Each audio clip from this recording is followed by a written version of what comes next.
I removed your childish program, my husband Marcus announced proudly, gesturing at the family computer screen like he'd just defused a bomb.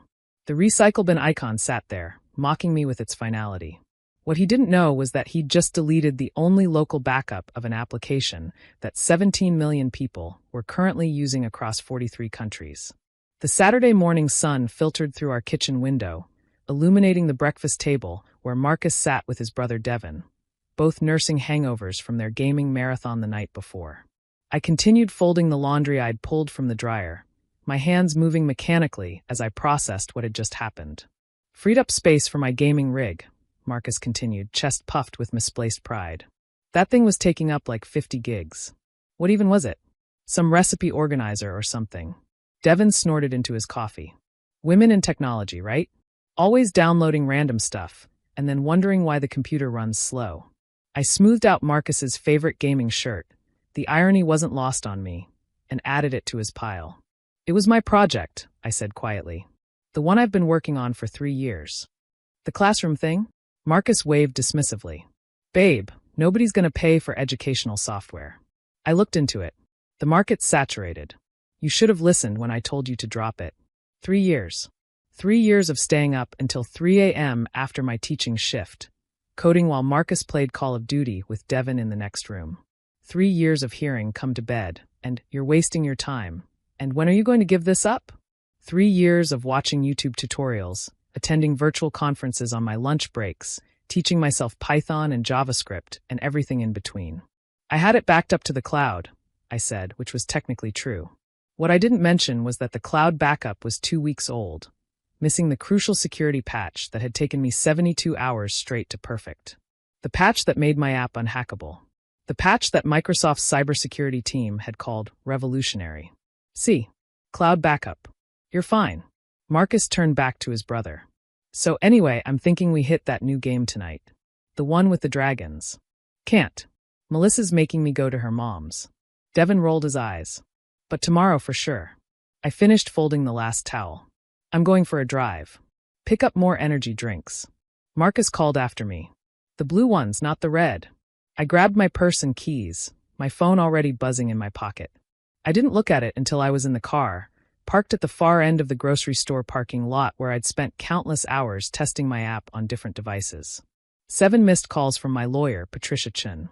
12 texts. The most recent one made my hands shake. Asterisk call me now. Microsoft urgent.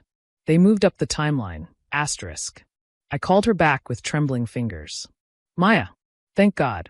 Patricia's voice was sharp with urgency. Where have you been? Microsoft's board had an emergency meeting this morning. There's a competitor sniffing around your technology. They want to accelerate the acquisition. They're ready to sign today. My mouth went dry.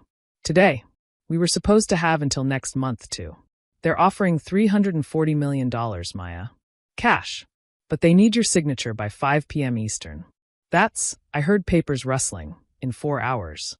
I stared at the grocery store entrance, watching a family load cases of soda into their trunk.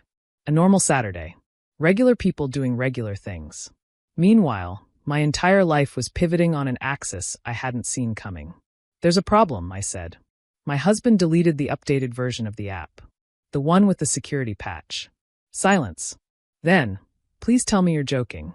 The cloud backup is 2 weeks old. It doesn't have the encryption upgrade that your team spent a week analyzing. More silence. I could practically hear Patricia's blood pressure rising through the phone. Maya, that encryption is half the reason Microsoft wants this so badly. Their security team said it was the most sophisticated thing they'd seen in educational software. Without it, I can recreate it. The words came out before I'd fully thought them through. Give me 3 hours. You said it took you 72 hours the first time. That's because I was learning as I went. I know the architecture now. I know what I did. I was already opening my laptop from the passenger seat, booting it up. I just need somewhere quiet and the cloud backup to start from. Patricia exhaled slowly. Okay. I'm sending a car to pick you up. There's a conference room at my firm you can use. I'll have my assistant bring you whatever you need, food, coffee, whatever. But Maya, if you can't recreate this, I'll recreate it. I had to. This wasn't just about the money. though $340 million was more than I'd earn in 10 lifetimes as a high school computer science teacher. This was about proving that the countless nights, the missed sleep, the dismissive comments, the condescending pats on the head, all of it had been worth something. This was about the look on Marcus's face when he realized what he'd deleted. The black car arrived 12 minutes later. The driver didn't ask questions, just handed me a bottle of water and drove while I pulled up my cloud backup on my laptop. The code stared back at me, familiar as my own handwriting. I could see exactly where the security patch needed to slot in, like a puzzle piece I'd temporarily misplaced. Patricia's law firm occupied 3 floors of a downtown high-rise. Her assistant, a efficient young man named James, set me up in a corner conference room with floor-to-ceiling windows overlooking the city. He brought me a pot of coffee, a selection of sandwiches, and most importantly, a power strip and a portable whiteboard. Ms. Chen said to tell you that Microsoft's team will be calling at 4:30 to verify the security patch is functional, James said. She's handling the contract details. You just focus on the code. I nodded, already lost in the work. My fingers flew across the keyboard, muscle memory taking over. The security patch wasn't just code. It was architecture, philosophy, a complete rethinking of how educational data should be protected. I designed it after reading about a school district that had been hacked, student information sold on the dark web. That couldn't happen with my app. Wouldn't happen. The hours blurred. Coffee went cold in the cup. Sandwiches sat untouched. The city outside the windows shifted from afternoon to early evening, office lights beginning to twinkle on. My phone buzzed periodically. Marcus asking where I was, what was taking so long, had I forgotten the energy drinks. I ignored all of it. At 4:15 p.m., I uploaded the final line of code. My hands were cramping, my eyes burning from screen glare, but it was done. Better than done, improved. In the pressure of recreation, I'd found 3 additional optimizations that made the encryption even tighter. Patricia burst into the room at 4:25. Please tell me. It's done. I turned my laptop toward her. Running final diagnostics now, but it's operational. She sagged against the doorframe. You're incredible. You know that. I've been doing tech acquisitions for 15 years, and I've never seen anyone work like you just did. The diagnostics completed. Green checkmarks down the board. Every security protocol functioning perfectly. At exactly 4:30, Patricia's phone rang. She put it on speaker. Ms. Chun, this is David Kaplan from Microsoft's security team. We're ready to verify the encryption patch. For the next 20 minutes, I walked Microsoft's lead security engineer through the code, explaining the architecture, demonstrating the functionality, answering increasingly technical questions. Finally, David Kaplan laughed. Actually laughed. Ms. Maya, I don't know how you did this in 3 hours, but this is even better than what we saw in the initial review. The board is going to be thrilled. We're clear for acquisition. Patricia took over then, all business. Excellent. We'll begin the signing process. Maya, I'm pulling up the documents on my tablet. We'll do this electronically. The next hour was a blur of digital signatures, Patricia explaining clauses, Microsoft's team of lawyers on conference calls.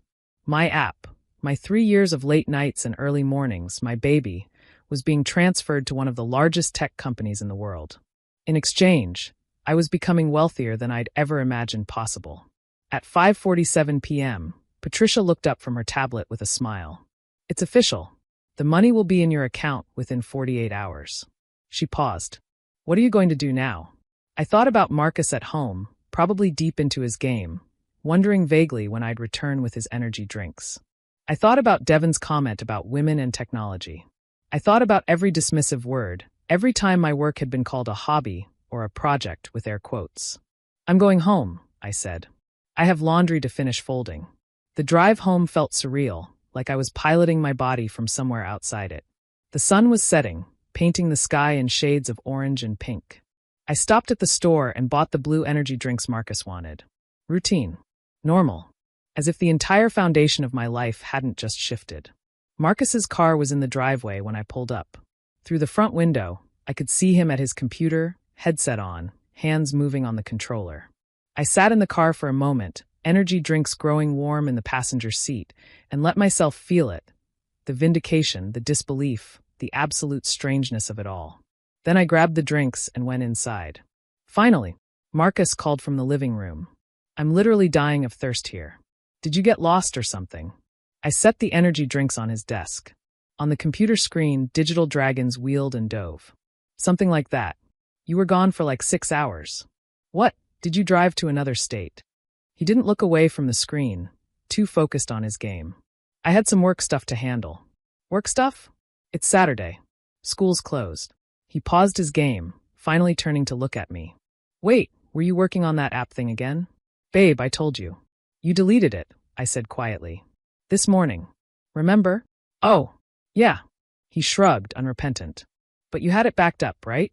So no harm done. Devin emerged from the bathroom, grabbing an energy drink and cracking it open. Melissa texted.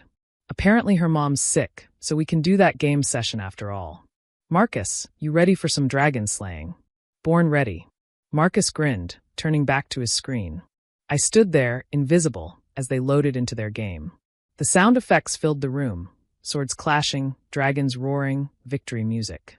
The sounds of their world, which was about to become very different from mine. My phone buzzed. A text from Patricia. Congratulations again. You've earned every penny. Let me know when you want to discuss investment strategies. Another buzz. This one from James, her assistant. Ms. Chin wanted me to send you this article. It's going live in tomorrow's New York Times business section. I opened the attachment. The headline read, Tech Teachers Education App acquired by Microsoft for $340 million in surprise deal. Below it, a photo of me from my LinkedIn profile, professional, smiling, proud. The article detailed my background, my years of work, my innovative approach to protecting student data. It quoted Microsoft CEO calling my encryption game-changing. It mentioned my name 17 times. Maya Okoye. Not Marcus's wife. Not someone's teacher. Maya Okoye, tech entrepreneur. Hey babe. Marcus called from the couch. Can you order pizza? We're going to be playing for a while. I looked at him, at Devin, at the life I'd built around making myself smaller to fit into their perception of me. At the laundry basket I'd been folding when my husband deleted years of my work without a second thought. Actually, I said, I need to talk to you about something. Marcus paused his game again, annoyed. Can it wait? We're in the middle of a raid. No. I sat down in the chair across from him, phone in hand. It can't wait. Something in my tone made Devin glance between us nervously. You know what, I should probably. Stay, I said. You'll want to hear this too. Marcus set down his controller, giving me his full attention for perhaps the first time in months. Okay, you're being weird. What's going on? I pulled up the New York Times article and handed him my phone. You deleted my app this morning. The one I'd been working on for 3 years. Yeah, and you said you had it backed up, so... He stopped, his eyes scanning the phone screen. I watched his face change, confusion, then shock, then a paleness that spread from his cheeks to his forehead. What? His voice came out strangled. What is this? Microsoft acquired my app today, I said calmly. For $340 million. You deleted the updated version this morning, so I had to recreate 3 years of security work in 3 hours. But I did it. It's done. Devin leaned over to look at the phone. Holy shit. Holy shit, Marcus, is this real? Marcus's hands were shaking. 300. Maya, you're joking. This is a prank. I pulled up my email, showing him the signed contract from Patricia. Then my banking app, which now showed a pending deposit that made the numbers almost absurd. It's real. The money clears in 48 hours. His controller slipped from his lap, clattering to the floor. You. He couldn't seem to finish sentences. But you're a teacher. You teach computers to high schoolers. This is how did. I taught myself to code, I said. While you played games. I built an app that protects student data better than anything else on the market. While you told me I was wasting my time, I was creating something that Microsoft CEO called game-changing. Devin had backed away, sensing the shift in the room's atmosphere. I should go. I should definitely go. Neither of us acknowledged him leaving. Marcus stared at the phone in his hands, at the article with my photo, my name, my achievement. Why didn't you tell me? About Microsoft, about any of this? I tried, I said. Every time I wanted to talk about my work, you changed the subject. Every milestone I hit, you dismissed it. You were so certain it was a waste of time that you deleted 3 years of my work to make room for video games. I didn't know. You didn't ask. I stood up, suddenly exhausted. You never asked what I was building, why it mattered, who was interested in it. You assumed. You assumed I was playing around, that women and technology don't mix, that anything I created couldn't possibly be valuable. Maya, I'm sorry. God, I'm so sorry. I didn't mean. You meant exactly what you said.